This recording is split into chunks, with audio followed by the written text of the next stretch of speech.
Hey guys, so we just got back from Portland a second ago. We went and visited some of our friends up here at Emily's Livestock.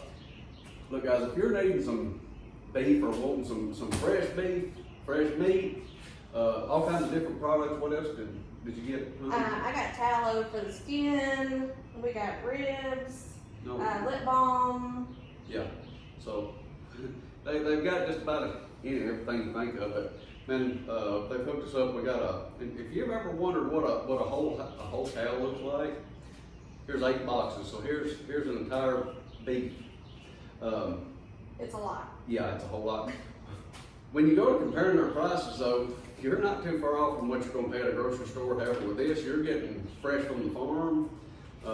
Known Ray and his family for my whole life. These are farm raised cattle. They're butchering and cleaning, fixing this themselves. Some of the best meat that you've ever had in your life. If you've never had fresh from the farm beef before, I highly suggest give them a call. And we're gonna post their information here in just a minute, or right underneath this video right here. But man, give them a call if you want some of the best meat you've ever had, some of the best steaks you've ever put in your mouth. Give Emily's Livestock a call. All right.